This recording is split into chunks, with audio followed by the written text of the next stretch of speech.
नमस्कार दोस्तों, ऐसी मेरी परमपिता परमात्मा से प्रार्थना है कि आप सब सुखी हों, स्वस्थ हों, मस्त हों और मज़े में हों।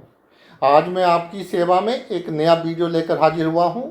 वीडियो शुरू करने से पहले आपसे विनम्र विनती है कि अगर आपको मेरा ये वीडियो अच्छा लगे तो मेरा चैनल सब्सक्राइब कर देना और मेरा वीडियो लाइक व शेयर कर देना। वो कहते हैं कि झुकती है दुनिया, झुकाने वाला चाहिए। झुकती है दुनिया, झुकाने वाला चाहिए। आसमां को धरती पे लाने वाला चाहिए। इस कलयुग में जो दुनिया झुका सकता है ग्रह, जिसमें सूर्य से भी अधिक एनर्जी है, जिसकी स्पीड मन से भी अधिक है, चंद्रमा से भी अधिक है, वो है राहु। इस कलयुग में सिर्फ राहु के पास ही इतनी शक्ति है कि रातों रात आपको जमीन से आसमां पर पहुंचा दे। आज हम चर्चा करेंगे राहु के कुछ ऐसे सिद्धांत कि अगर आपकी कुंडली में राहु अच्छा नहीं है तो भी आपने उसको अच्छा कैसे करना है, कैसे राहु के बल पर आपने दुनिया को झुकाना है। सबसे पहले लगन में राहु हो। पहले भाव में जब राहु विराजमान हो जाए तो जो आपकी हैसियत है, जो आपका दबदबा है, जो आपका रुतबा है समाज में, वो हर कीमत पर कायम रहना चाहिए। चाहे कितनी बड़ी गलती हो जाए आपने मानना ही नहीं, छोटी मोटी बात से डरना ही नहीं। दुनिया आपको खा नहीं जाएगी। और जो सालों से आपको आंख निकाल रहे हैं, एक बार आप उनको आंख निकाल कर देखना, क्या है आपकी कमजोरी, आपके असूल। और बात बात पर सॉरी फील कर लेते हैं। ये जो आपके असूल हैं, छल कपट की कमी है। सबको अपना बनाने के चक्कर में कोई आपका अपना नहीं। सबको अपना बनाने के चक्कर में खुद टेंशन में, खुद डिप्रेशन में, खुद टेंशन में नहीं जाना। हमने दुनिया को जीतना है। हमारे में बहुत से गुण हैं, वो गुण दबे हुए हैं हमारे डर के कारण, हमारे फोबिया के कारण। लोगों से बात करते हुए घबराते हैं। एक बात शुरू कर देखिए कि दूसरे को जवाब आ जाए। जब आपका लगन में राहु है, चलते जाए, सोचना नहीं, चलते जाए, रुकना नहीं, झुकना नहीं।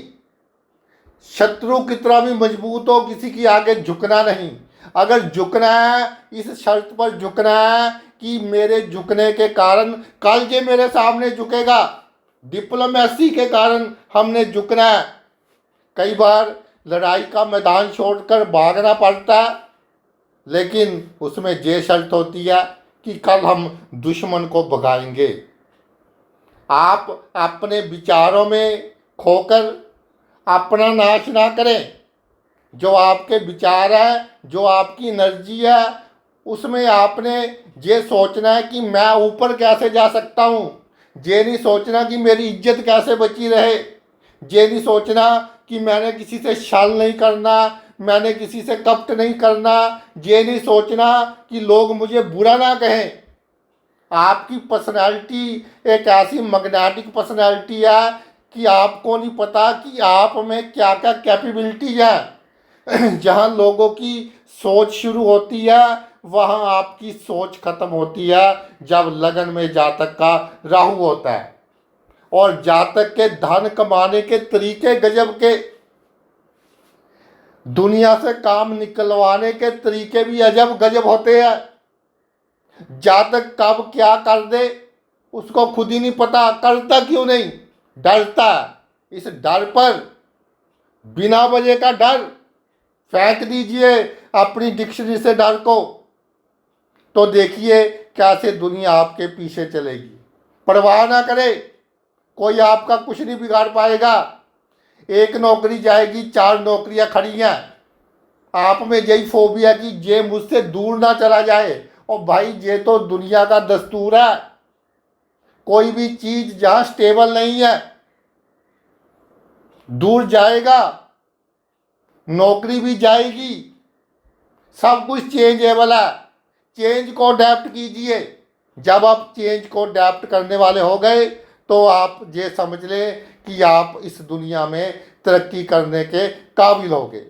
दूसरे भाव में राहु, दूसरे भाव में राहु जो आपकी वाणी है, वाणी ऐसी हो कि जब आप बोले दुनिया सुने, कम बोले। कुछ लोग ऐसे होते हैं जमाने में बहुत कम बोलते हैं, लेकिन जब बोलते हैं आसपास की भीड़ चुप कर जाती है। तो आपकी वाणी में वो ताकत है, आप में इतनी बुद्धि है, आप में इतनी नॉलेज है कि जब आप बात करें आसपास की पूरी दुनिया चुप कर जाए। इसको आपने बरकरार रखना है, बिल्कुल कम बोलना है। कुत्ते भौंकते हैं, भौंकने दीजिए, किसी की परवाह नहीं करनी। हमें हर किसी को अपना पक्ष देने की आवश्यकता नहीं है कि मैंने ये काम इसलिए किया क्योंकि भाई मेरी मर्जी थी मैंने कर दिया। हर किसी को अपना मत ना दें, अपनी सफाई ना दें। दूसरी सबसे बड़ी बात, जो रिश्तेदार है वो कहीं आपको नुकसान ना कर दे, इस बात का ध्यान रखें। हर रिश्तेदार को, परिवार के हर बंदे को धन के मामले में शक की नज़र से देखना है कि कहीं मेरा नुकसान ना कर दे। आप क्या कि एजुकेशन में जब पढ़ाई करते हैं, कोई कोर्स चुनते हैं, आपको रहता है कि मैं सेट हो जाऊं, धन आ जाए। तो भाई कई लोग डिप्लोमा करके छोड़ देते हैं, डिग्री नहीं करते। तो डिप्लोमा करने का अर्थ हुआ कि गधा, डिग्री का अर्थ होता है घोड़ा। तो बाद में फिर पढ़ाई जब एक बार ख़त्म हो जाती है फिर दोबारा शुरू करते हैं, जब 1-2 साल नौकरी में धक्के खा लें कि जहाँ भाई कुछ नहीं है। गधे को जैसे क्या कि डंडे ही पड़ते हैं। तो पढ़ाई में आप पूरी पढ़ाई पूरी कीजिए और वो कोर्स करने आपने जिसमें आपका इंटरेस्ट है। अगर वो कोर्स करेंगे तभी आपको आपके जीवन में तरक्की मिलेगी। अगर आपके मन में यही रहा कि जल्दी से पढ़कर नौकरी लग जाऊं, जल्दी से मेरे पास कहीं से पैसे आ जाए, पिताजी ने छोटी सी बात कह दी वो मन पर लगा ली कि पैसों के लिए ये कह दिया, ऐसी छोटी छोटी बातों को इग्नोर करें। पहले आपने कोई अच्छी डिग्री प्राप्त करनी है, फिर आपको अच्छी नौकरी मिलेगी। इसमें एक बात का आपने सबसे अधिक ध्यान रखना है कि जिस दिन से आपकी दांतों की प्रॉब्लम शुरू हो गई उस दिन से आप ये समझ लें कि आपकी बॉडी वीकनेस की ओर जा रही है। तो जल्दी जल्दी आपने मेहनत कर कर अपने जीवन में जल्दी जल्दी सेट होना है। जल्दी जल्दी सेट होकर एक बार पढ़ाई पूरी कर कर फिर पूरा साम दाम दंड भेद, एक बार पढ़ाई पूरी हो गई उसके बाद रुकना नहीं, झुकना नहीं, किसी की परवाह नहीं करनी। बाय हुक बाय क्रुक, छल कपट किसी भी तरह से आपने कमाई करनी है। रिश्तेदार आपको मूर्ख ना बनाए, उनके साथ कोई भी नीति चलनी पड़े वो नीति आप चलिए। परिवार के बारे में व्यर्थ नहीं सोचना कि जी मेरा भाई क्या कहेगा, मेरा चाचा क्या कहेगा, मेरी मासी क्या कहेगी, कोई कुछ नहीं कहेगा आपको। व्यर्थ उनके बारे में सोचकर आप उन पर कई बार आवश्यकता से अधिक खर्च कर देते हैं, जो फिर क्या है कि बाद में आपके लिए एक मुसीबत साबित होती है। और दूसरी बात, पड़ोसियों के साथ उनको साथ दिखावा करना पड़ेगा कि मैं कोई हस्ती हूँ। अगर पड़ोसियों के साथ आप दिखावा कर कर रहेंगे कि मैं कोई हस्ती हूँ तो फिर देखिए कैसी आस पड़ोस में आपका इज्जत, आपका मान, आपका सम्मान होता है। पड़ोसियों को कभी भी सच नहीं बोलना कि मैं क्या हूँ, क्या करता हूँ, मेरे पास कितना है। हमेशा बढ़ा चढ़ा कर बात करनी है। और इसके साथ दूसरी बात कि जो आपका चेहरा है ना, हमेशा उस पर हंसी चाहिए, हमेशा कॉन्फिडेंस चाहिए। 2 मिनट में पता चल जाता है कि आपके दिल में क्या है, आपका मुख बता देता है कि आपके दिल में क्या है। ऐसा नहीं होना चाहिए। आपका मुख आपके दिल का मिरर है। दूसरा बंदा 2 मिनट में पढ़ लेता है और फिर आपका नजायज लाभ उठाता है। इस बात का ध्यान रखें और जवानी में खाने पीने का काम पूरा रखें। वो कहते हैं कि पुरानी खुराक खाई हुई बाद में याद आती है और बुजुर्गों का कहा हुआ बाद में याद आता है। आपको दोनों बातें याद रखनी है, बुजुर्गों का कहा भी और खुराक भी खानी है। तभी याद रखेंगे कि मैंने खुराक खाई थी, तब आपका शरीर बाद में तंदुरुस्त रहेगा, नहीं तो स्टिफनेस आ जाएगी। बहुत से ऐसे जातक जिनकी सेकंड हाउस में राहु है, अब उनके पास है कुछ करने के लिए, शरीर नहीं साथ दे रहा, अब खाने के लिए दांत नहीं साथ दे रहे, तो एक उम्र में पूरा अपना खाने पीने का मजा लीजिए। तीसरे भाव में राहु, और एक बात और, दूसरे भाव में राहु कि परिवार है, मियाँ बीवी हैं, एक दूसरे से थोड़ा सा झगड़ा हो गया, मैं तो खाना नहीं खाऊंगा। क्यों नहीं खाओगे भाई? ऐसी बात नहीं करनी। तीसरे भाव में राहु, तीसरे भाव में जब आपका राहु विराजमान हो जाए तो जो आपने गुण कमाए हैं अपने जीवन में, जो आपके पास इतनी कैपेबिलिटी है, वो जल्दी जल्दी किसी को देना नहीं। आप जहाँ तक कैसे पहुँचे हैं, किन लिंक्स के कारण पहुँचे हैं, क्या क्या आपने परिश्रम किया है, क्या क्या आपने, वो कहते हैं कि पहली उम्र में स्ट्रगल किया, उसके बारे में किसी को नहीं बताना। जिम्मेदारियां जो हैं, जिम्मेदारियां निभाएं, लेकिन साथ ही साथ उसको कैश करते रहें। ये नहीं कि आइडियल बन जाए कि मैं जिम्मेदारी निभा रहा हूँ जी, ऐसा नहीं। जिम्मेदारी निभाएं और उसका साथ ही साथ उसका फल भी लेते रहे जितना आप ले सके। सभी जो आपके भाई बंधु बहन कजन्स हैं और आसपास और भी जो लोग हैं, वैसे तो भाई बहन कजन ये लोग, इनके सामने कभी रुकना नहीं, कभी झुकना नहीं, कभी इनसे माफ़ी नहीं मांगनी, कभी इनको ये नहीं कहना कि मुझसे गलती हो गई, कितना ही गलत काम हो जाए, हो गया तो हो गया। ये लोग आपका नुकसान करवाने की पूरी कोशिश करेंगे। जो मैंने रिश्तेदार इनकी बात की, तो इनसे आपको बचकर रहना है। पॉलिटिक्स के क्षेत्र में ये एक राजयोग है आपकी कुंडली में। अगर एक्टिव पॉलिटिक्स में आप नहीं जाना चाहते तो पैसिव पॉलिटिक्स में जाइए, किसी बड़े पॉलिटिकल लीडर के साथ रहे, उसके साथ काम करें, तो आप अपने जीवन में बहुत अधिक तरक्की करेंगे। और जिसका काम निकलवाएं, अगर आप पॉलिटिक्स में हैं, जिसका काम निकलवाएं उससे कोई ना कोई फ़ायदा लेते जाएं।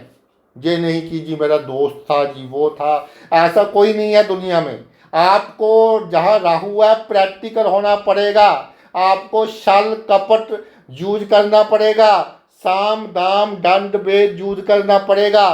किसी का काम किया, साथ ही साथ उससे कैश कर लिया, अपना फायदा। दूसरी बात कि जो गुप्त शत्रु आपके तो होंगे नहीं, लेकिन गुप्त शत्रुओं के सहारे आप अपने जीवन में तरक्की बहुत करेंगे। गुप्त शत्रु आपके जब पकड़े जाए, फिर उनसे राज की बातें पूछकर आसपास के लोगों को चुकन्ना करें, यानी किंग मेकर बने। दूसरे को राजा बनाने का काम आप कर सकते हैं जब तीसरे भाव में राहु है। कभी भी आपने किसी को जल्दी जल्दी सॉरी नहीं कहना। अगर सॉरी कहकर बड़ा मामला निपट जाता है, आपके 10,000 बचते हैं सॉरी कहकर, 10 बार कहिए आप। लेकिन ये नहीं कि मेरा असूल है फिर कभी सॉरी नहीं कहना, कोई असूल नहीं। जब राहु जिस भाव में होता है अगर आप असूल अपनाने लग गए तो फिर आप उस भाव से संबंधित मामलों में कामयाबी हासिल नहीं कर सकते। स्किल्स है बहुत है आपके पास, हर क्षेत्र में स्किल्स है। दुनिया को दबाने का स्किल है, दुनिया से काम लेने का स्किल है। इस स्किल का पूरा यूज कीजिए। और ये नहीं कि थोड़ा सा काम ले लिया बस। राहु की बस नहीं है, राहु की लिमिट नहीं है। कोई बंदा आपकी कितनी बड़ी सहायता कर सकता है आपको पता ही नहीं। तो देखिए, परखिए और उससे अपनी पूरा काम निकलवाइए।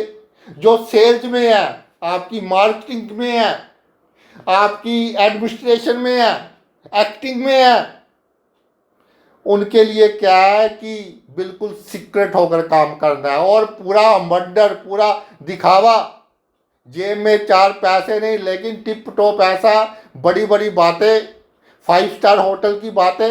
फिर देखिए आपका काम कैसे चलता है। चौथे भाव में राहु, चौथे भाव में राहु अधिकतर केसेस में जातक को धोखा देता है। बहुत सी मैंने कुंडलियां देखी, जातक को, जातक के जो सोचने का ढंग है, काम करने का ढंग है, उसके कारण धोखा देता है। इसमें आपने क्या करना है, जिद नहीं करनी। पैतृक संपत्ति के मामले में आपको अपने बड़े बुजुर्गों की जी हजूरी करनी पड़ेगी। बड़े बुजुर्गों से विचार नहीं मिलते तो शो नहीं होने देना। आपका भाई बहन आपकी पैतृक संपत्ति हड़पने के चक्कर में है तो पहले ही इस तरह की नीतियाँ आपको चलनी पड़ेगी कि उनका नाश हो जाए। ये बात पक्की है कि पैतृक संपत्ति या तो आपके पास बहुत कम होगी, लेकिन अगर है तो आपको बहुत कम मिलेगी। तो उसको हमने लेना है। पैतृक संपत्ति छीननी पड़ेगी, आपको देगा नहीं कोई। उसके लिए आपको सभी तरह के जो नीतियाँ वो अपनानी पड़ेंगी। परिवार के सदस्यों को, जब से आप मेरा ये वीडियो देख लें, आपके परिवार के जितने भी सदस्य हैं सबको आपने शक की नज़र से देखना है। किसी के पर विश्वास नहीं करना कि ये बंदा पक्का मेरी चुगली करता है, चाहे मेरा कितने करीबी है, कहीं मेरी प्रॉपर्टी मुझे कम मिले, इसके लिए कोई षड्यंत्र तो नहीं रच रहा। प्रॉपर्टी के मामले में आपके चाचा ताए जो भी होते हैं ये सभी षड्यंत्र रचने का काम करेंगे। और रही बात ये कि माता का कितना भी कर लो कीजिए, ये इसमें मैं नहीं कहूँगा कि आपको कोई छल कपट करना है। माता और ईश्वर बराबर होते हैं। माता का कीजिए, लेकिन माता से ये बीच बीच में कहते रहे कि मेरी माँ मुझे भी कुछ देकर जाना, कहीं ऐसा ना हो कि सब कुछ दूसरों को ही दे दे। इस बात का थोड़ा ध्यान रखें। सबसे जो बात यह है कि मन को में की शांति, मन को रिलैक्स करें, उसके बाद डिसीजन लें। मन में 50 विचार है, फिर आप डिसीजन लेते हैं, वो डिसीजन आपका सही नहीं होता। घर का जो क्लेश है, घर से जो कम मिला, परिवार के लोगों का जो बिहेवियर है, उसका असर आपके प्रोफेशनल लाइफ पर पड़ता है, आपके काम धंधे पर पड़ता है। तो काम धंधे में प्रॉब्लम, तो भाई चारों तरफ से मार क्यों खाते हो? इधर प्रॉपर्टी में कम मिलने के चांसेस है, उधर काम धंधा में आपका की जो एक वो कहते हैं कंसंट्रेशन वो नहीं बन रही, तो ना उधर से लाभ ना इधर से लाभ। तो काम धंधे में भी पूरी कंसंट्रेशन बनाएं। परिवार की बातें घर पर छोड़कर जाएं जब आप काम धंधे पर जाते हैं। और अपनी जो लाइफ पार्टनर है उसको कह दे कि भाई मुझे फ़ोन ना करे घर की बातों के पीछे जब मैं काम कर रहा हूँ, घर आकर घर की बातें देखेंगे। और ज़मीन घर ये जल्दी से जल्दी आपको अपना इंडिपेंडेंट बना लेना चाहिए। ये नहीं सोचना मेरे पिताजी का बड़ा घर है मुझे मिल जाएगा, जा इसका मैं पिताजी के घर में मैं रह लूँगा, पिताजी मेरा मकान बनवा देंगे, ऐसा कुछ नहीं सोचना। जितना जल्दी से जल्दी हो सके आप अपने लिए एक आप घर का निर्माण करवाएं। सबसे बड़ी बात ये है, रात को अच्छी नींद लेनी है, नहीं तो आपके ब्लड में इन्फेक्शन कर देगा। ये सोच सोच कर टेंशन के कारण घुटते रहोगे अंदर ही अंदर। परिवार के लोगों का मैंने इतना किया, अंदर ही अंदर घुटने के कारण 100 बीमारी आज ये आपको लगा देगा। तो इस बात का आपने खास तौर पर ध्यान रखना है। सबसे जो आपके लिए अच्छा टॉनिक है, एक तो अच्छी नींद, एक खुली जगह पर बैठना, बाग बगीचे में बैठना, और फिर कोई भी धार्मिक स्थान वहाँ की यात्रा करें। सावन मास है, भोलेनाथ की दर्शन कर ले, बहुत अच्छा है। तो जो धार्मिक स्थान की वाइब्रेशंस है वो आपको सही डिसीजन लेने में आपकी बहुत अधिक मदद करेगी। वहाँ की पॉजिटिव वाइब्रेशंस है जो वो आपके सेहत के लिए बहुत अच्छी हैं और आपका सेहत सुधारने का काम करेंगी। आ गया जी आपका पंचम भाव में राहु। पंचम भाव में राहु से निपटना पड़ेगा। कैसे? रुकना नहीं, झुकना नहीं, गलती नहीं माननी, कोई असूल नहीं। किसी से कहा सुनी हो जाए, तर्क वितर्क हो जाए, आप पर भारी पड़ता दिखे तो बात उल्टा दे, नहीं नहीं तू सही कह रहा भाई। आपको डिप्लोमेसी से काम लेना होगा। किसी भी बात को इज्जत का सवाल तो बनाना ही नहीं। राहु इल्यूजन है। जब आपने पंचम भाव में राहु हो, जीवन में अगर थोड़ी बहुत बेइज्जती हो जाए तो हो जाए, भूल जाए। ये नहीं कि बंदे को भूलना है, उसकी डबल करनी है। लेकिन अगर हम अपनी बेइज्जती को याद कर कर कर, उसने तो एक बार किया, हम अपनी 10 बार कर लेंगे याद कर कर, तो मुश्किल है। तो ऐसा ही करता है पंचम भाव का राहु। तो बेइज्जती हमने दूसरे बंदे की करनी है, डबल करनी है। कैसे करनी है इस पर दिमाग लगाएं। ये नहीं कि उसने मेरी कर दी और पूरी प्लानिंग बनाकर करनी है, जल्दबाजी नहीं करनी। तो देखिए कैसे वो आपके पैरों में होगा। आगे बड़ी बात, ऑपोजिट सेक्स के लोग आपको जूझ करें, आपके लिए जूझ एंड थ्रो वाली कोई पॉलिसी अपनाएं। इससे पहले आप जूझ एंड थ्रो वाली पॉलिसी अपना लें। ऑपोजिट सेक्स के लिए दिमाग में ये रखे कि भाई कोई बात नहीं, इसको लगता है कि मेरे बिना इसका काम नहीं चलेगा, ये इसकी सोच गलत है, तो तू नहीं तो कोई और सही, और नहीं तो कोई और सही। अगर ऑपोजिट सेक्स आपके जीवन में है, आप ये ना सोचे कि इसके बिना भाई मेरा काम नहीं चलेगा। अगर ये सोच लिया फिर तो आप गए, आप अपने ही काम से गए। दूसरी बात, विद्या के क्षेत्र में बुद्धि बहुत है, दिमाग बहुत है। तो विद्या के क्षेत्र में भी अगर आपको मौका मिले बाय हुक और या बाय क्रुक की, जैसे नकल वगैरह करने का अगर चांस मिले तो वो भी कर लेनी चाहिए। उसके सहारे ही आपके पास अच्छी डिग्रियां होंगी, क्योंकि आपकी कंसंट्रेशन पढ़ाई में नहीं बनती। हाँ, इतना अवश्य है कि अगर बाद में किसी बड़े पॉलिटिकल लीडर के पीए बन गए तो वहाँ अचानक धन इकट्ठा करने के लिए, इधर उधर से पैसा इकट्ठा करने के लिए आप में बहुत, आपका दिमाग बहुत अच्छा चलेगा। कभी ये नहीं कहना कि मैं मन का सच्चा हूँ, कभी किसी को ये नहीं कहना मैं ईमानदार हूँ, ना ही कभी सोचना कि मैंने ईमानदारी करनी है, ना ही कभी सोचना कि मैंने मन की सच्चाई रखनी है, ना ही कभी सोचना कि लोग मुझे ईमानदार कहें, ना ही कभी सोचना कि 4 लोगों के बीच लोग मेरी इज्जत करें। बस ये सोचना कि मैंने आगे कैसे बढ़ना है, मैंने तरक्की कैसे करनी है। कहते हैं कि जिसके पास पैसे होते हैं उसके कोठे पर अगर कौवा बैठा हो तो लोग कहते हैं नहीं नहीं कौवा नहीं है, ये मोर है। और गरीब के कोठे पर मोर आ जाए, मैं कहता हूँ हंस भी आ जाए, वो भी लोगों को कौवा ही लगता है। तो पावरफुल बनिए। जब पावरफुल बन जाएंगे लोग आपके पीछे चलेंगे। तो लोगों को अगर खुश करने के चक्कर में रहे कि जी ये मेरी बात माने, कोई नहीं मानेगा। बी पावरफुल, और लोगों को ये पता होना चाहिए कि अगर हम इसके साथ गड़बड़ करेंगे, ये हमारे साथ डबल गड़बड़ करेगा, हमें छोड़ने वाला नहीं है बंदा ये।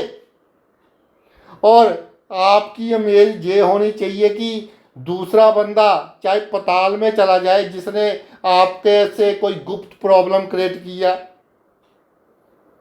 लेकिन आपने उसको छोड़ना नहीं। इसमें एक बात बहुत आवश्यक है, जीवन में आपके भाग्य के कारण, भाग्य का भाव है ये, अचानक भाग्य उदय का भाव है।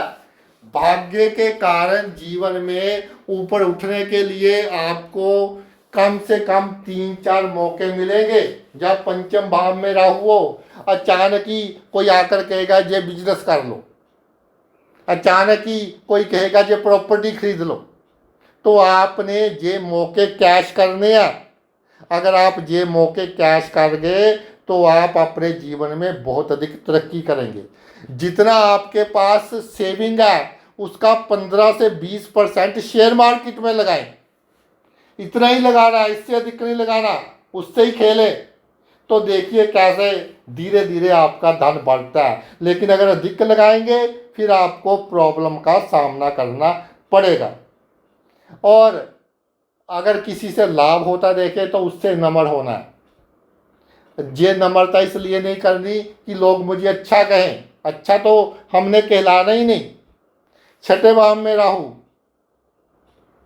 छठे भाव में राहु की बहुत महिमा है भाई, कि पिछले जन्मों के अच्छे कर्म, जन्मों के क्या कई जन्मों के अच्छे कर्म, कि छठे भाव में राहु महाराज विराजमान हो गए। अब राहु महाराज का पूरा फल भी तो हमने लेना है। राहु महाराज की जो प्रॉपर्टीज है, जो इनके असूल है, उनके सहारे ही चलना पड़ेगा ना।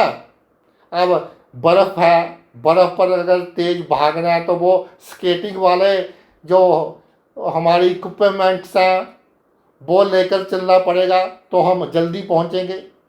अगर बर्फ़ पर हम सिंपल स्पोर्ट शू पाकर घूमें तो फिर बर्फ़ पर चलना मुश्किल है। इसी तरह छठे भाव का राहु एक मिराकल है, मिल गया, धन है, इसकी चाबी, बहुत बड़ा खजाना, वो कैसे खोलनी है। सबसे बड़ी बात, जीवन में पहले अड़चने आएंगी, कठिनाइयाँ आएंगी, इसको बिल्कुल सीक्रेट रखें, किसी को ना बताएं। और ये सोच कर चलें कि ये मेरे जीवन में ये जो अड़चने आए हैं, ये जो कठिनाइयाँ आई हैं, मैंने इनको पार कैसे करना है। और जितना आप धक्कड़ होंगे, जितना बेशर्म होंगे, जितने ढीठ होंगे, उतनी जल्दी, उतनी आसानी से आप अपने जीवन की अड़चने, कठिनाइयाँ दूर करने में कामयाब होंगे। और इसमें मैं आपको एक बात बता दूं, अपनी जाति के लोग आपके लिए प्रॉब्लम क्रिएट करेंगे। दूसरी जाति के लोगों को अपना बनाएं, इस तरह का व्यवहार करें। राहु क्या है? छलावा। दूसरी जाति के लोगों से छलावा करें कि भाई मैं तुम्हारा अपना हूँ। जो आपके खानदान के शत्रु हैं वो आपको बहुत लाभ देंगे, तो उनके साथ भी कभी संबंध खराब ना करें। इसके बाद आपने अधिक सोचकर अपना पेट नहीं खराब करना। अगर पहले ही पेट की बीमारियां लगा ली तो क्या बॉडी जल्दी कमज़ोर हो जाएगी, पूरे न्यूट्रिएंट्स आपकी बॉडी को नहीं मिलेंगे, तो उसके कारण प्रॉब्लम। पहले विचारों को जीरो कर दे, जैसे बिल्कुल कम सोचने की आदत, और बिल्कुल ढीठ बन जाए। किसी ने थोड़ी बहुत बेइज्जती कर दी, इग्नोर करें। दुनिया है, लोग बड़े बड़े स्कैम कर देते हैं, स्कैंडल कर देते हैं। मैं कहता हूँ चौक में जूते खा लेते हैं, 4 दिन बाद लोग उन्हीं को हार पहनाते हैं। तो आपका तो छोटी मोटी बेइज्जती को इतना बड़ा समझ लेते हैं, मैं ये कर दूंगा, मैं वो कर दूंगा। भाई उसका नहीं करना, आपने आगे जाना है। और ये जो छठे भाव का राहु होता है, ये पॉलिटिक्स के लिए बहुत अच्छा होता है। जितने अधिक आपके दुश्मन होंगे उतना अधिक आपको उनकी गतिविधियों से लाभ होगा। दुश्मन अगर आपका बिगाड़ने की कोशिश करेंगे, गुप्त रूप से बिगाड़ने की कोशिश करेंगे, जो चालें चलेंगे, तो उनसे आपको लाभ होगा। आपने दुश्मनों को नाश नहीं करना। ये सब बहुत बड़ी प्रॉब्लम देखी है कि दुश्मन आपकी आंखों में खटकते रहते हैं। दुश्मन ना खटकें, आपका ध्यान दुश्मनों की गतिविधियों पर होना चाहिए कि भाई ये किस तरह की गतिविधियां कर रहा है, और ये जो गतिविधियां कर रहा है इन गतिविधियों से मुझे लाभ होने वाला है या मुझे हानि होने वाली है। उसके बाद फिर उनकी जो गतिविधियां हैं उनसे आपको लाभ होगा। ये जो राहु है इसमें एक बात बहुत अच्छी है, जीवन में बड़े एक्सीडेंट होने से ये बचाएगा। बड़े बड़े एक्सीडेंट कि आपको लगेगा कि अब तो गए, लेकिन बच जाएंगे। जाने अनजाने बहुत से गलत काम होंगे, ऐसे काम कि सोसाइटी उनको बिल्कुल पसंद नहीं करती, लेकिन राहु के कारनामे के कारण आपकी बदनामी नहीं होगी। ये विपरीत राजयोग का निर्माण करता है। जब आपका राहु छठे भाव में विराजमान हो जाता है तो विपरीत राजयोग का क्या अर्थ है कि पहले अड़चने आएंगी, कठिनाइयाँ आएंगी, उनको हमने अड़चने समझना ही नहीं। जब हमको पता है कि ये टेम्परेरी है, बादल छाए हुए हैं, निकल जाएंगे, तो जब अड़चने आएंगी, कठिनाइयाँ आएंगी, जैसे जब बादल आते हैं कई बार हवा बहुत तेज चलती है, निकाल कर ले जाती है जल्दी, इसी तरह हवा भी साथ में आएगी। छठे भाव की क्वालिटी है ये, बहुत जल्दी आपकी अड़चने को, कठिनाइयों को उठाकर ले जाएगी। और पहले आपने नौकरी करनी है, जब आपने कैरियर शुरू करना है तो कुछ देर नौकरी करनी है, या किसी के अंडर काम करना है, जब पॉलिटिक्स में किसी के अंडर काम करना है, यानी पहले किसी से क्या है कि वो किसी का रोब सहन करना है, किसी के अंडर काम करना है, तो आपका पूरे का पूरा आगे वाला जो जीवन है वो अच्छा चलेगा। सप्तम भाव का राहु, सप्तम भाव का राहु प्यारे, सप्तम भाव में राहु आ जाए, धोखे खाने के लिए तैयार हो जाओ। सप्तम भाव का राहु आ जाए, आपके अपने आपके पास आएंगे, आपको जूझ करेंगे, आपका धन हड़पेंगे, फिर तू कौन और मैं कौन। पहले ही लोगों से निपटना कैसे है इस पर ध्यान दो। एक बात मैं कहना चाहता हूँ कि पहले एक दो धोखे तो मिलेंगे ही मिलेंगे। पिछले जन्मों का कर्जा देना होता है। जब सप्तम भाव में राहु आता है तो एक दो धोखे मिलने के बाद अगर आप संभल गए तो साहूकार, नहीं तो फिर प्रॉब्लम। हमने साहूकार बनना है, गुनहगार नहीं बनना। लोग गुनहगार बनाने की कोशिश करेंगे, आपसे धन भी ले लेंगे, आपका लाभ भी ले लेंगे, और समाज में ये साबित करने की कोशिश करेंगे इससे गलत बंदा कोई है ही नहीं, ये बंदा गुनहगार है। आपको गुनहगार साबित करने की कोशिश करेंगे। और दूसरी बड़ी बात, पार्टनरशिप में कोई काम नहीं करना। अगर पार्टनरशिप में कोई काम करना पड़े तो बिल्कुल सीधा होकर चलना, तो आप अपने काम में कामयाब रहेंगे। 36 वर्ष की आयु के बाद जीवन में बहुत बड़े बड़े मौके मिलेंगे आगे बढ़ने के लिए। बड़े बड़े बंदों का साथ मिलेगा, बड़े बड़े पॉलिटिकल लीडर्स का साथ मिलेगा। तो वो साथ को हमने क्या करना कि जेने की शाम को 4 दोस्त इकट्ठे बैठ गए, ऐसा नहीं। जो आपके आसपास के लोगों के पास पावर है उनका पूरा लाभ लेकर आपने अपना बिजनेस आगे बढ़ाना है, आपने अपना काम आगे बढ़ाना है। आप ऐसे बड़े बड़े काम कर सकते हैं कि दुनिया आपको याद करेगी। एक मिराकल है 7th हाउस में राहु। बस यही है कि पहले थोड़ा दूसरों का हमने कर्जा देना होता है। दूसरी बात, किसी के कहने में आकर किसी पर कोर्ट केस आपने बिल्कुल नहीं करना।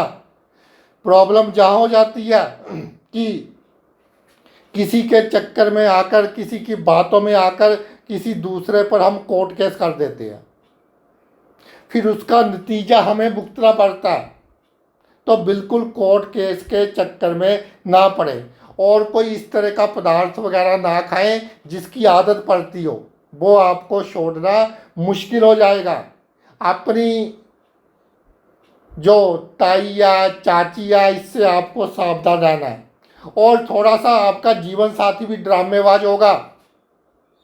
अगर किसी शुभ ग्रह की दृष्टि ना पड़ती हो तो जीवन साथी भी ड्रामेबाज होगा। कुछ काम आपको बिना बताए करेगा या करेगी। तो ये पिछले जन्म का कर्जा, इसको इग्नोर कीजिए। अगर जीवन साथी के साथ संबंध खराब कर लिए तो जो हम अपने आसपास से, अपने प्रोफेशन से हमने लाभ लेना है, हम वो लाभ नहीं ले पाएंगे। इसलिए छोटी मोटी बातों को इग्नोर कीजिए। और घर से बाहर आपने कहीं शारीरिक संबंध नहीं बनाने। वो आपके लिए क्या है कि स्लो पॉइजन होंगे, कि एक बार ऐसा काम कर लिया फिर जैसे पूरी उम्र लोन की किस्तें भरनी पड़ती हैं, फिर उस तरह का आपका हाल हो जाएगा। इस बात को आपने ध्यान में रखना है। अष्टम भाव का राहु, अष्टम भाव के राहु के क्या कहने, कब आपको करोड़पति बना दे, कब जमीन से आसमान तक ले जाए। अगर थोड़े से भी शुभ प्रभाव में हो तो आपका जो जीवन है वो क्या पूरी तरह से अनप्रडिक्टेबल है। पता ही नहीं कब क्या हो रहा है जीवन में। तो आपने क्या है, जीवन जीना है, देखते जाए, मजा लेते जाए। जीवन में जो मौके आए आगे बढ़ने के लिए, बहुत मौके आएंगे। अष्टम भाव में राहु है, थोड़े से शुभ प्रभाव में है तो बहुत मौके देता है। अशुभ प्रभाव में भाई थोड़ा स्वास्थ्य खराब कर देता है कई बार थोड़ी कैंसर वगैरह की बीमारी दे देता है। तो अष्टम भाव का राहु वो आपको अपने शरीर की स्कैनिंग करवाते रहना चाहिए। और धन को आपने मुफ्त में नहीं बांटना। चार मीठी मीठी बातें कहकर किसी को आपने उधार दे दिया, कोई आपसे धन ले गया, अपने रिश्तेदारों को बांट दिया, ऐसी गलती बिल्कुल नहीं करनी। धन बुरे समय में आपके लिए को बहुत काम देगा। और जो गूढ़ विद्याएं हैं उसमें अगर आपकी रुचि है तो बहुत बड़े जोशिया बन सकते हैं।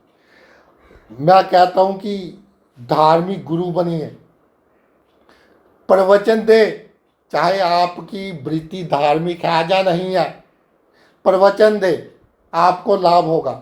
नहीं तो कानून के क्षेत्र से जुड़े।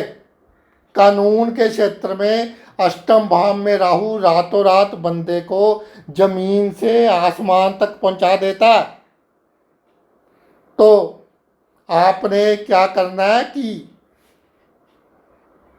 जब अष्टम भाव में राहु हो तो मुसीबत को मुसीबत नहीं समझना। और जीवन में जो मौके आए उन मौक़ों का पूरा लाभ उठाते हुए आपने आगे बढ़ना है।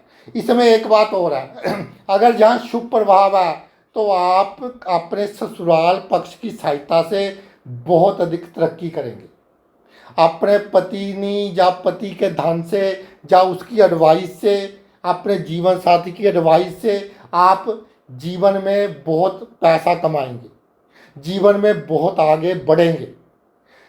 जन्मभूमि से जितना दूर जाएंगे उतना अधिक आपको लाभ होगा।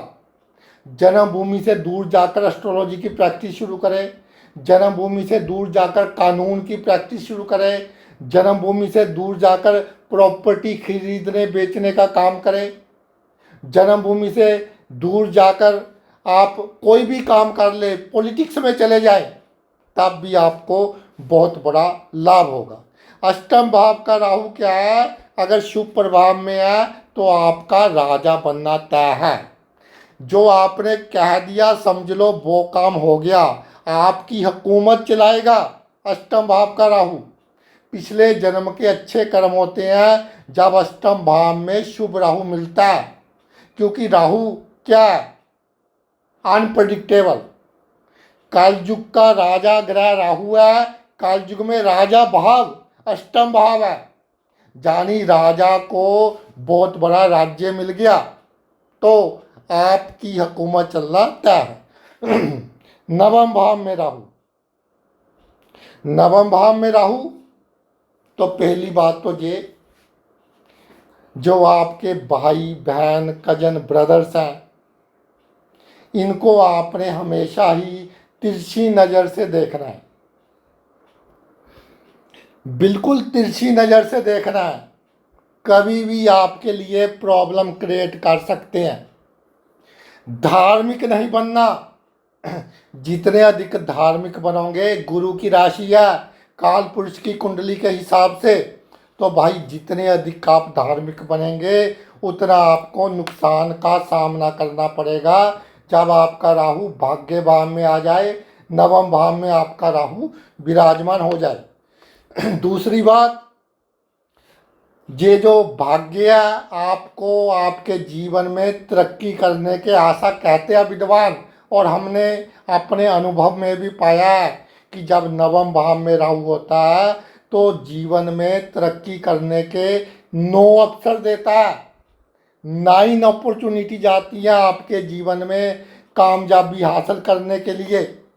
उसमें से 3-4 अपॉर्चुनिटी ऐसी होती हैं जो जन्मभूमि से दूर होती हैं। अगर आप जन्मभूमि से दूर चले जाएं किसी तरह से, क्योंकि आपके अपनों की नेगेटिव एनर्जी आपको क्या है, बर्बाद कर रही है। आपके अपनों की नेगेटिव एनर्जी आपको आगे नहीं बढ़ने दे रही। आपके अपनों की नेगेटिव एनर्जी और नज़र दोष के कारण आपका भाग्य 99.9% पर जाकर आपका काम नहीं होने दे रहा। तो आपने इन सब बातों का ध्यान रखना है। भाई बहनोई साला ये आपके लिए प्रॉब्लम क्रिएट करेंगे ही करेंगे अगर आपका नवम भाव में राहु है। और जीवन में बदनामी, दुर्घटना ये होने के भी कम से कम 9 चांसेस बनेंगे, बदनामी और दुर्घटना। लेकिन ये जो राहु है आपको बड़ी बदनामी से बचाएगा। बड़ी बदनामी छोटी बदनामी में कन्वर्ट हो जाएगी, बड़ी दुर्घटना छोटी दुर्घटना में कन्वर्ट हो जाएगी। परोपकार उसका करें जिससे आपको लाभ की उम्मीद हो। अगर भाई आप बाहर जाते हैं, फॉरेन कंट्री जाते हैं, तो पहले सबकी नज़र में ऐसा बनो कि आप बहुत परोपकारी हैं, आप बहुत नम्र हैं, क्योंकि अभी आपने वहाँ सेट होना है, लोगों से काम निकलवाना है। और उसके बाद फिर आपने ऐसा बनना है कि पहले अपना लाभ देखना है, फिर किसी को लाभ देना है। फिर आपने कोई इमोशंस नहीं रखनी कि इसने मेरा अच्छा किया था, इसने मेरे साथ बुरा किया था, फिर कोई इमोशन नहीं। फिर आपने अपना लाभ देखना है कि भाई मेरे पास पैसे कहाँ से आए, मैं जीवन में तरक्की कैसे। हाँ जी साहब, अब आगे आपके 10म भाव। 10म भाव में राहु, क्या बात है, राजयोगों का बाप। जब आपकी कुंडली में 10म भाव में राहु विराजमान हो जाए तो आप ये समझ लें कि आपका जन्म हुकूमत करने के लिए हुआ है, आपका जन्म कुछ बनने के लिए हुआ है, आपका जन्म दुनिया को बस में करने के लिए हुआ है। पहले जो लोग आपको लिए प्रॉब्लम क्रिएट कर रहे हैं, आपको नुकसान पहुंचाने की कोशिश कर रहे हैं, वही सभी के सभी लोग आपके चरणों में होंगे। पहले रिश्तेदार आप पर बहुत तंज कसेंगे। बचपन में आपको ऐसी बातें सुनने को मिलेंगी कि भाई ये बंदा कुछ नहीं कर सकता, ये तो निकम्मा बनता है। लेकिन जीवन में ऐसे अवसर आएंगे जहाँ तो आप बहुत बड़े सरकारी अफसर बनेंगे। अगर आपकी कुंडली में अच्छी विद्या है का योग है तो बड़े से बड़ा कॉम्पिटेटिव एग्जाम आप क्रैक कर जाएंगे। राहु की दशा जब किसी पॉलिटिकल लीडर की कुंडली में आती है तो उसको अचानक बहुत बड़ी ऊंचाइयां दिखा देती है। एक पार्टी का छोटे से छोटा वर्कर किसी आपकी संस्था का चेयरमैन बन जाता है। तो रातों रात आपको चमकाने वाला ग्रह है राहु। राहु जब 10म भाव में हो, जीवन में चेंज को स्वीकार करें। कोई आपके जीवन से जा रहा है, जाने दीजिए। कोई आपके जीवन में आ रहा है, आने दीजिए। और जो नए नए हालात हैं वो बनते रहेंगे। नई सिचुएशन के हिसाब से आपने अपने आप को ढालना है। अगर आपने नई सिचुएशन के हिसाब से अपने आप को ढाल लिया तो भाई आप अपने जीवन में बहुत अधिक तरक्की करेंगे। और जब आपके पास मान सम्मान इज्जत धन पॉलिटिक्स में लाभ सब कुछ हो जाएगा, शक्ति हो जाएगी, तब लोग आपको धोखा देने की कोशिश करेंगे। लेकिन आपको पता होगा कि ये बंदा मुझे धोखा देने वाला है। कोई बंदा आपको धोखा दे उससे पहले आप उसी को धोखा दे दें तो अब आप जीवन में बहुत ऊंचाइयां हासिल करेंगे।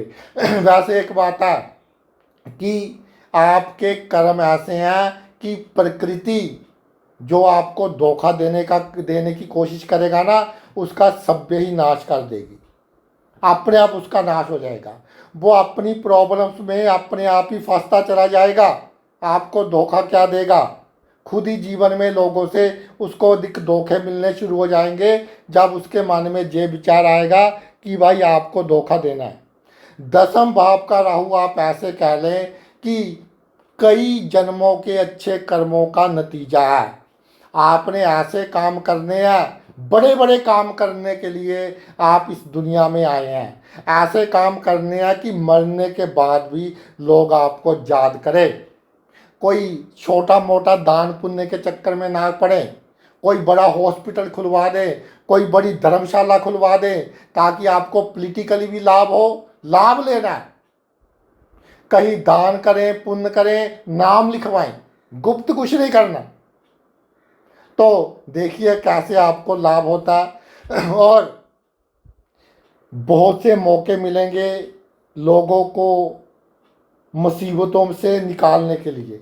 तो जिसको भी आपने मुसीबत से निकाला उससे कोई ना कोई लाभ अवश्य ले ले, जल्दी ही ले ले। यानी कि क्रेडिट ना रखे डेबिट ना रखे। जो किसी पर आपने कोई भी किसी का काम करवाया है उससे बनता लाभ, कोई रिश्वत लेनी या कुछ लेना है, साथ की साथ ले लें। और जितना आपके पास पैसा होगा, पावर होगी, उतना लोग आपके पीछे चलेंगे। जे अगर आप कहें कि मैं अपने अच्छे व्यवहार के कारण, नम्रता के कारण लोगों को अपनी तरफ अट्रैक्ट कर लूँगा, तो ये आपकी गलतफहमी है। लोग सिर्फ अट्रैक्ट होंगे आपके पैसों से और आपकी पावर से। 11वें भाव में राहु, 11वें भाव में राहु भाई सब कुछ देता है लेकिन सेटिस्फैक्शन नहीं देता। जब राहु 11वें भाव में आ जाए, सबसे पहले आपने इस बात का ध्यान रखना है कि जो आपको मिला है उसका उपयोग करें और के चक्कर में ना पड़े। जितनी आपके पास आमदन है आप अपने शौक पूरे करें। ये नहीं कि आप कमाते चले गए, अपने आप को घिसाते चले गए और आपके आसपास के लोग, आपके परिवार के लोग अपने शौक पूरे करते चले गए। फिर एक दिन आखिरी दिन आ जाएगा, फिर आप सोचेंगे जी मैंने तो कुछ अपने शौक पूरे ही नहीं किए, मैंने जीवन में किया ही क्या है। तो 42 ईयर्स की उम्र के बाद आप अपने शौक पूरा करना शुरू कर दें तो आपको लाभ होगा। और जीवन में आपकी आमदनी में एक से अधिक साधन बनाने की हमेशा कोशिश करें, क्योंकि जो आपका एक आमदनी का साधन है वो लोगों की नज़र के नीचे होगा। राहु नज़र दोष बहुत जल्दी लगवाता है 11वें भाव में, इसलिए एक चांदी का चौकोर टुकड़ा अपनी जेब में रख लिया करें जब 11वें भाव में राहु हो। तो भाई ये आपको लोगों की नेगेटिव नज़र से बचाएगा, नेगेटिव एनर्जी से बचाएगा और आप अपने जीवन में बहुत अधिक तरक्की करेंगे। इसमें क्या है कि ससुराल के रिश्तेदार, आपके रिश्तेदार, कजन्स, ब्रदर्स, किसी से कोई उम्मीद नहीं रखनी कि भाई कोई मेरा कुछ करेगा। कोई आपका कुछ नहीं करेगा, आपको जूझ ही करेंगे, आपने जूझ नहीं होना। और जब आपकी आमदनी बढ़े, किसी को पैसा उधार नहीं देना, फंसेगा। और एक बार पैसा आपका फंस गया फिर निकलना मुश्किल हो जाएगा। सबसे बड़ी बात मैं कहना चाहता हूँ, जब आपकी कुंडली में 11वें भाव में राहु हो, मित्र कम बनाएं, लेकिन मित्र ऐसे हो कि जब आप पर कोई मुसीबत आए तो ये कहें कि ये हमारा मित्र है, और जब आप तरक्की करें तो तब भी ये कहे कि हम इसके मित्र हैं। यानी इस तरह के आपके मित्र हो जो दुख सुख में आपके साथ खड़े हो। 12वें भाव का राहु, 12वें भाव का राहु एक इस तरह का कॉम्बिनेशन है कुंडली में कि आपकी आत्मा कई शरीर उसने देख लिए हैं। तो जिनका 12वें भाव में राहु होता है उनको दुनियादारी का तजुर्बा बहुत होता है। जिनका 12वें भाव में राहु होता है उनको पता चल जाता है कि इसके मन में क्या चल रहा है, ये अब मेरे साथ क्या करने वाला है। जिसका 12वें भाव में राहु होता है उसको लोगों को धोखा देने का हुनर भी होता है। सभी बातें गुप्त रखेगा 2-3 साल, और जब धोखा देने का समय आएगा फिर वो बातें निकालेगा। लेकिन पर पुरुष या पर स्त्री के सेक्स के चक्कर के कारण इसकी बदनामी हो सकती है। तो इससे आपने दूर रहना है। पर पुरुष या पर स्त्री से आपने बिल्कुल संबंध नहीं बनाने। और ये जो आपका 12वें भाव का राहु है, 12वें भाव का राहु क्या है, इंडिकेट करता है कि जब आपकी उम्र 60 साल की हो जाए या 55 प्लस हो जाए तो फिर भाई आपको दुनियादारी का पता चल जाएगा कि ये जो हमारी दुनिया है ये क्या है, धरती है, एक मृत्यु लोक है, आए हैं तो जाना है। तो फिर बंदा इस तरह के काम करने लग जाता है कि उसका अगला जन्म अच्छा हो, उसकी गति भी अच्छी हो। जातक का राहु 12वें भाव में है तो जीवन में एक कोर्ट केस ना करे किसी पर कोर्ट केस जातक करता है उसकी बद्दुआएं कई जन्मों जन्मों तक जातक का पीछा करती है। अगर बहुत मजबूरी हो तभी किसी पर कोर्ट केस करे, नहीं तो कोर्ट कचहरी थाने आदि इससे अपनी पोवर के सहारे किसी को दुखी ना करे, क्योंकि लोगों की फिर बद्दुआ आपको बहुत अधिक आपके लिए प्रॉब्लम क्रिएट करेगी। इस भाव में राहु हो तो जितना आप खर्चा करते हैं अपनी जवानी में उससे कहीं अधिक बताए लोगों को कि मेरे पास तो ये भी है, मैं तो 5 स्टार होटल में खाना खाता हूँ, चाहे कभी 5 स्टार होटल देखा ही नहीं। तो बड़ी बड़ी बातें आपको करनी होंगी तो आप अपने जीवन में तरक्की हासिल करेंगे। तो भाई ये तो मेरा वीडियो था राहु के ऊपर। आपने अपना इतना कीमती समय निकाल कर ये वीडियो देखा, मैं तहे दिल से आपका आभारी हूँ। Thanks a lot.